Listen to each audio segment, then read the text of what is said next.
Well, hello and welcome to this week's episode of Radio Free Professional Wrestling. Happy to have you along with me. Yes, I'm the study one, and later in this episode, I have a special guest for the 76 questions. He's a young gentleman who's been a wrestling fan since 2016, and his name is Kam Cunningham, and I can't wait for you guys to hear him. So let's go to the control center and catch you up on the week in wrestling news.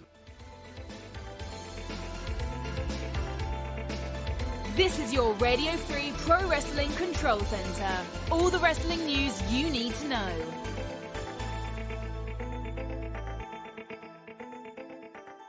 Our first news story comes from lastwordonsports.com, as they were among the many who were expressing their condolences and sending their well wishes to the family of Brian Dixon. Brian Dixon was a legendary British wrestling promoter who founded All Star Wrestling back in 1970, and he's been credited to basically be the genesis of modern British wrestling.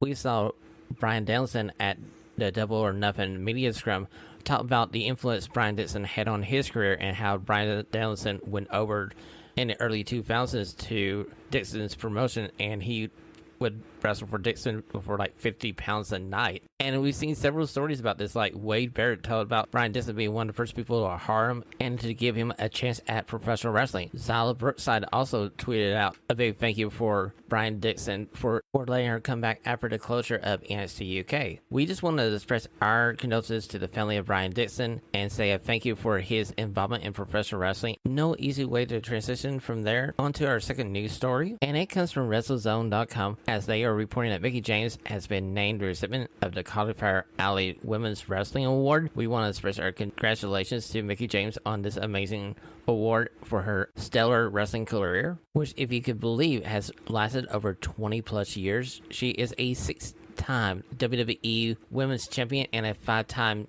TNA/Impact Wrestling Champion. The award will be given to her at the 57th Annual Cauliflower Alley Club reunion in Las Vegas, coming up this August 28th through the 30th. Among other professional wrestlers honored at this reunion will be CM Punk, Coco Beware, and Joe Malenko. Speaking of CM Punk, if you haven't been underneath a rock, this past Wednesday on AEW Dynamite, Tony Khan came on to the show and announced that CM Punk is confirmed for the debut of Collision live from Chicago, Illinois on June 17th. Later on in the show, me and Kam will give our thoughts about the return of CM Punk during the 76 questions. This has been your Control Center for June 3rd, 2023 here on Radio Free Professional Wrestling. Time for the stunning 6 questions. All the whys and what have they done now? Hopefully, David and Shawn can make sense of this. Ladies and gentlemen, I have a special guest for my Stunning 6 questions this week. Yes, introduce yourself to our wonderful listeners. My name is Kam, and I got into wrestling in 2016. And the first show I watched was SmackDown. It was Dean Ambrose, AJ Styles. Well, I'm a big AJ Styles fan. I'm happy that you're an AJ Styles fan. I feel like we're going to connect so well here during these questions. And I'm going to start off with my first stunning question for you, Kam. Who do you want to see Seth Rollins face after Damian Priest for this new World Heavyweight title? Because we found out last night on SmackDown, the first challenger for this title is going to be Damian Priest this Monday night on Raw. I feel it's be fit to Finn Balor. Oh, that's going to be a great match. I feel like we're going to run through the Judgment Day here, and I got a sneaky feeling that maybe the final boss for Seth Rollins in the Judgment Line storyline would be Dominic Mysterio. And Kam, I can't believe I'm saying this. I might want to see Dominic versus Seth at SummerSlam. But it's Dominic. He's not like that guy. He's not top tier. Yeah, but I feel like he's the biggest heel they got on Raw right now. If you listen to like the crowd reaction, I feel like that would be where the WWE would go. And I still think Seth beating him would be the direction I would go personally. And I feel like Seth is going to have this title for a while. Well, I feel like that Dominic, if I'm never going to win a championship, they probably never. Maybe the United States Championship or IC Championship, but not the World Championship. Like years ago. But also the people that I feel like should go against Seth Rollins, Finn Balor, maybe Edge, and Cody Rhodes, and Damian Priest. That's the only thing I see actually maybe winning or beating Seth.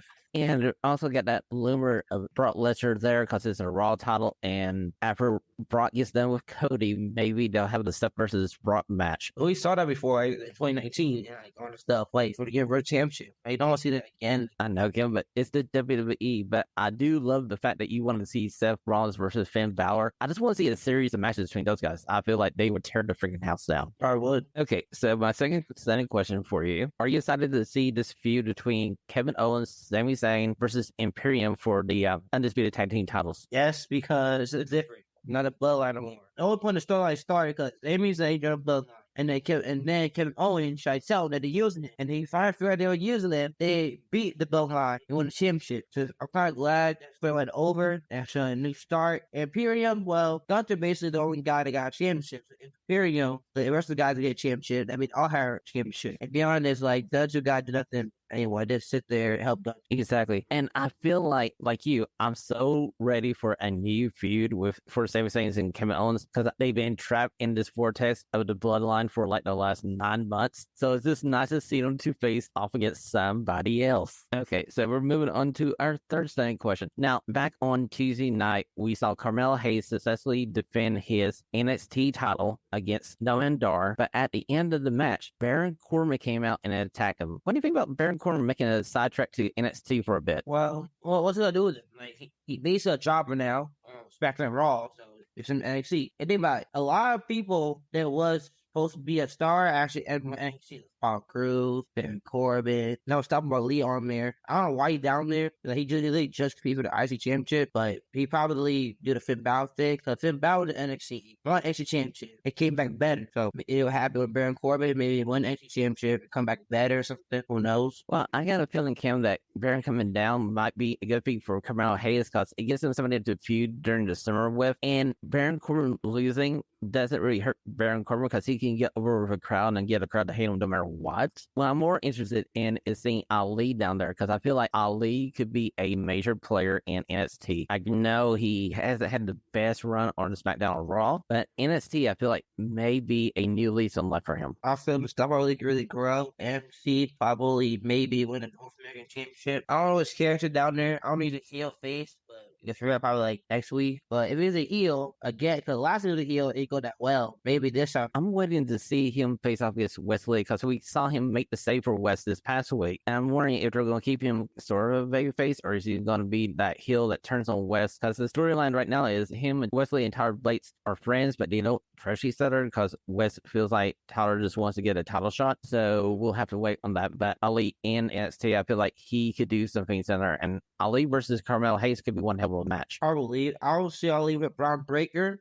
Braun Breaker, he got a lot of talent. That'd be a good match. And no one else the Grayson Allen versus Baron Corbin. Maybe that could be a good match. Yeah, I'm right there with you on that one. Let's move on to my fourth standing question for you. Do you want to see another Cody Rhodes versus Brock Lesnar match? Now, I got a feeling we're going to the third and final one. It's going to be at SummerSlam. And Cody literally set this match up on last week's episode of Monday Night Raw. To be honest, the first time it happened was personal. Second time was kind of personal. But like, I feel it should end in Hell in a Cell. We're going to do after this. Like, if Cody wins, what happened? He wins. Like, we'll do with Cody. Because Seth Rollins probably against Damon Priest, obviously. Brock Lesnar probably just go like SmackDown and Raw back and forth, attack people. So we're gonna do. So I was like, what the whole point? Like, what are we gonna do after the feud ends? Like Cody wrote, because Seth Rollins obviously probably gonna go against other people, and Cody is basically injured. And Brock Lesnar, no one sees Brock Lesnar against Cody over and over again. Feel like it's a good match. I mean, it's really great matches, but like I feel like now I got interested, and maybe I don't know, they get like should like Cody will start a faction or something, maybe, and then Brock Lesnar started a little group also, and then versus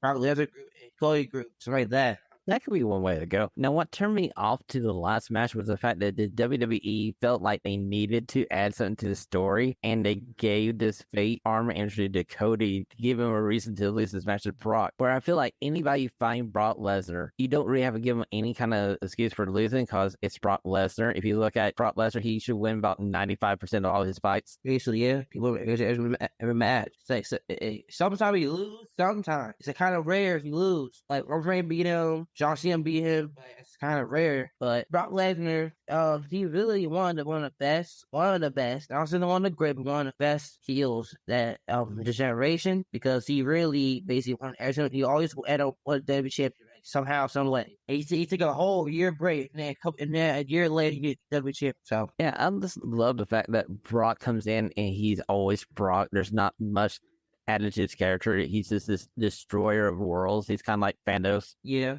I mean, I feel like since Paul Heyman left, he actually grew a lot. But Brock never talked. Paul Heyman here, he never talked. He just straight up let Paul talk all the time, and he never did anything. But now he's his own person, and he talk for himself. I mean, it made more personal. Exactly, Cam. I do like the fact that Brock is cutting his own promos, and I kind of like this crazy psychotic character he has right now, especially when we saw the last time he did, and kind of speaking, it was basically, Cody, look at my face. Look how he did my face. And he's just like this scary, like, piss off Brock Lesnar. And I was like, kind of like going, yeah, I'm ready to see this fight, and I was wishing they would leave it at those two matches, but I know we're going to get a third, so we'll just have to wait to see what they do for a finale to this trio of matches. Well, I would say, and Brock won that championship, I'm surprised. All right, really wrong. Like, oh no, a couple weeks from now, a couple months ago, from now, Brock Lesnar probably deep throw Seth Rollins or something, come champion. Really don't know. Exactly. I did see that Seth Rollins and Brock Lesnar match down the road for us. We'll just have to see when we get it. I'm going to move on to our fifth standing question. And if you watched last night's episode of Friday Night SmackDown, we saw the implosion of the Bloodline. And my question for you, Cam,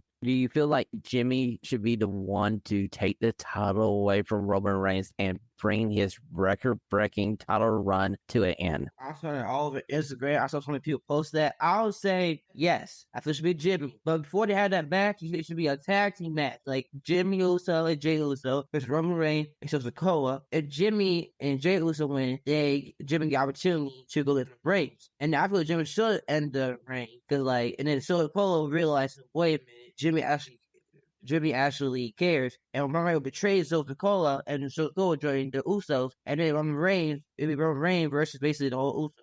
Like all the Jimmy, Jay, and Sikoa. I feel like that Jimmy should just brown Roman, and Jay should basically just actually help Jimmy and Sikoa get this sense and realize, wait a minute, I took the wrong side. My brother said my cousin, because Jimmy tries to play it so that Roman don't care nothing about, and he really don't care about nobody. He just care about winning championship. Kind of obvious. But Sikoa, he don't seem like that. Roman Reigns scared of Sikoa because he knows Sikoa is really dangerous. And his nickname was the problem for a reason before he joined WWE. But now, if Roman Reigns could have fought, I would say Solo win, because Solo is different. Like, he was talking about NXT, he really fight hard, hardcore. And I feel like Jimmy should basically dethrone Roman, because I'm tired of Roman Reigns, my champion. Should end. It's annoying. I want a new champion, and that's it. You know, I like your booking there. And we got time to do this. We could literally have this tag match at Money in the Bank and have like the Usos win that, so we can have the title match at SummerSlam. And I want to see that Roman Reigns versus Solo Sikoa match, because I know that's going to be a barn burner. That's going to be just two horses fighting. Yeah, it need to happen. I don't know when, but it probably need to happen. I feel like Roman Reigns will probably do his own soon later when everybody turn on him and like leave him. I think we're getting to that point, and I feel like there might be a time during the fall where Roman takes some time off, and I feel like leaving the titles within the family is kind of cool, and having the Usos and Solo send him off to this like break from TV would be the way Roman would want things to go. Well, I feel Roman Reigns probably, if he lose the championship, he probably took a break. He would maybe a break because he realized first he created a faction, then a faction break, and then the faction started breaking up, and then somebody from his faction beat him. So of course he would take a break. He felt disappointed. He really felt really sad that he lost to the Usos as his brother. And the Usos are one of the best tag teams ever. And the thing that made Usos rethink about his decision is when Sami Zayn Kevin Owens tried to tell the Usos Roman Reigns was using it, because after Roman Reigns so the call told the Usos they acknowledged Sami Zayn and Kevin Owens as not champions, and then when Kevin Owens and Zayn told them, "Oh, Roman Reigns he basically don't care about you at all," that basically got him in mind, and that's why Jimmy snapped, because he realized that Roman don't care about him at all, and he tired. It was tired to see Roman Reigns hurt his brother. He got redemption on his brother. Exactly. I feel like everything's coming ahead for Roman. I feel like Roman's been like Julius Caesar character, and we're getting to the point where all of his henchmen are going to turn on him, and it's kind of going to be one of the best storylines that WWE has done in a long while. Probably. Because they were, basically, it's like evolution. They had, like, Triple H, Ric Flair, Randy Orton, and Batista. And when they broke up, it was really, like, first it was Randy, and then Batista left, and then all that stuff. And then Triple H, Randy Orton feud, and all this. It could be better than that. Yeah, well, you're right. It could be better than that. And that's a perfect analogy. The Bloodline is like the best faction since Evolution. Evolution won the Everton Championship. Yeah, Randy Orton, come back champion. You had Batista and Ric Flair come back champion. Yeah, you had Triple H come world champion. I feel like that this probably the Bloodline should be the next evolution, the storyline. So like, the first person they turned on was Ashley, Randy Orton. So the first they turned on was Ashley, Jimmy Uso, and then so the Cole leave Roman Reigns feel like the Uso bit left, but so Cole leave Roman Reigns, and then probably have a match like down the road like Roman Reigns versus Jimmy Uso, Roman versus Jey Uso, so versus Solo Cola, and he kept losing the extra match. So, and maybe Rikishi may get involved. I don't know. He may get involved. Maybe. I hope so. Exactly. I feel like this storyline ending is going to leave everybody in a strong position because I feel like the Usos are going to be uber hot baby faces. Mm-hmm. I feel like you could either keep Solo like this monster heel who just comes out and does his own thing, or he could be a baby face turning on Roman. And I feel like those three guys are going to just be thanking Roman for years to come because he's basically gave him main event status. Yep. I mean, honest, when do it happen? I'm just saying, it'll be a good match. A very good match. Like, for example, Triple H was Randy Orton. That was a great match. She was Batista. That was a great match. And probably same thing with Roman Reigns and the Usos. So that's what I feel will happen with Bloodline. Probably the next evolution, hopefully. Well, let's move over to our sixth and final stunning question, Kim. And we cannot leave the 76 questions without talking about the biggest story in wrestling. A lot of people think this is the biggest story in wrestling, as CM Punk has been confirmed to be on this June 17th episode of AEW Collision. Are you excited to see CM Punk? To be honest, like, I don't like CM Punk when he wasn't WWE, but like after he joined AEW, it been chaos a lot. First, he only got no fight with K Omega and Young Bucks and all this stuff going on. I feel like he should just retire because you want to know about bad happening and all that stuff. Like, I'm just saying, like, him and Triple H, they never like each other. And be honest, and AEW say, we like a family. No family have a whole fight and all that stuff that big like that. And I feel CM Punk to retire. I don't like the guy. He's a nice wrestler, but like he just had all these issues. That's it. But Kim, I'm kind of right there with you because I enjoyed the first bit of CM Punk's run in AEW right up to All Out, and he had that set of injuries where he was away just for a little bit, and he came back. I thought he came back just a little bit too soon. And why, oh why did Tony Khan allow him to have that presser right beside him after that match? I really feel like Tony just let everything fall in control. Now Tony hasn't learned anything. He's going to let this thing come back together, and he's going to try to keep them apart, but you can't keep these guys separate. Even if you have two shows, you just can't do it. Actually, I really agree. Tony Khan, he's not a physical man. Like, think about MJF. Everybody thought he'd go to WWE. He leaving, all that stuff. See the CM Punk situation. And that was this man, he'll find a person off the spot. But Tony Khan, he knew this all that stuff. He knew. This is his first time. This man, he did it for years and years. And technically, kind of like Cody Rhodes, kind of like that got help him out. Since Cody left, he was by himself. Tony Khan, like, probably in his 20s or something like that, or young 20s and young 30s. And the man been doing like for years, like since 19 something. He do for years. And I feel like if Tony Khan will be a good owner, he had to actually make sure the wrestlers are stable, get what they want, all that stuff, and actually be serious. If no team was serious, like nobody. That's why CM Punk did too seriously, because he knows he's not going to do anything about it. And nobody's scared of him. He don't look scary. Kim, you are wiser than your years. I feel like you just basically made this absolutely clear. And honestly, I'm hoping for the best here for the CM Punk run. I just got a feeling it might be as short as the first one. And after this, I just hope he just retires. Yeah, it's like he should retire at this point. Like, yes, AEW, their job is to old WWE wrestlers and make them better how they want to be. Like, for example, they side like Steak, all that stuff. And CM Punk, and like Big Show. all that stuff. And be honest, the Sting got to do a good AEW, but CM Punk, not really. After the Sting, I feel like he should have been starting to WWE, and the only guy like a couple matches in WWE, and Sting actually kind of like a manager kind of, or Darby Allin. I like how that going, and I feel like he wants to keep CM Punk into like AEW, and let me like a manager or somebody. I don't know, like somebody like MJF maybe or something. Cause like be honest, that's a lot of money. Cause he leave a lot of money for him. He didn't want that. Kim, I feel like you're right there because they purposely use Sting, and less is more. I mean, like, we hardly ever see Sting wrestle in AEW, and we do, it's always kind of good. It's always a little bit smoke and mirrors, and it works for Sting. And now, hoping they do the same thing for CM Punk during the second try. We'll just have to wait and see. Cam, thank you so much for being on the 76 Questions with me. Once again, I'd like to thank Cam for coming on the show with me. And now it's time for the good, the bad, and the ugly in the week that was professional wrestling. Okay, so you just listened to me and Cam talk about the implosion of the Bloodline. One thing we didn't talk about during that 76 Questions was the new Undisputed Universal Championship that Triple H offered to Roman Reigns before everything hit the fan last night on Friday Night SmackDown. If you haven't seen this title yet, it's like a merger of the two titles, the Universal and the old WWE World Heavyweight title. Now, my biggest beef with this title is the center plate.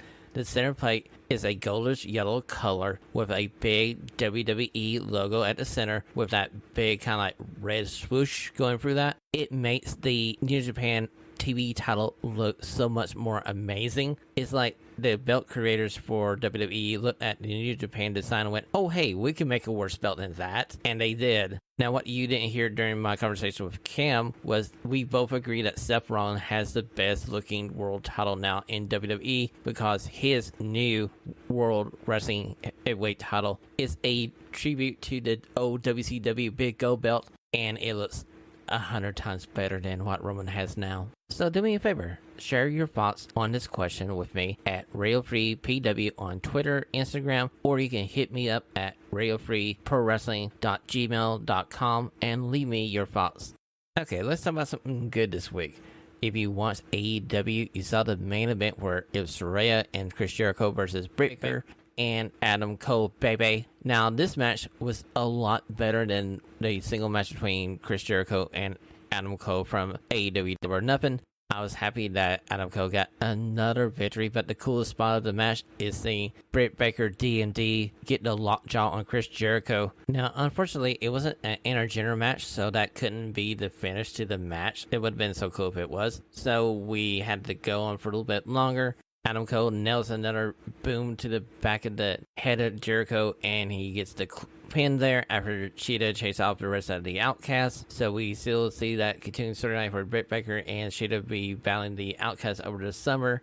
What a novel concept, AEW. Continuing storylines, building new storylines after your major show. Normally you usually do that, but this leads into my ugly this week. As we are coming out of AEW Double or Nothing, that was a polarizing pay-per-view. If you haven't seen it, go back and watch that and let us know what you think. If you listen to our review show, I basically told you that I thought the show was only about half good. I wish I could have got like $10 back from that pay-per-view. So coming into this past Wednesday's episode of AEW Dynamite, I was expecting we're going to get some fallout from Double or Nothing. We might see Jungle Boy, Darby Allin, Sandy Bar actually kind of upset that they didn't win the title, and yet again, MJF found some sneaky way to keep the title, but we didn't get much of that.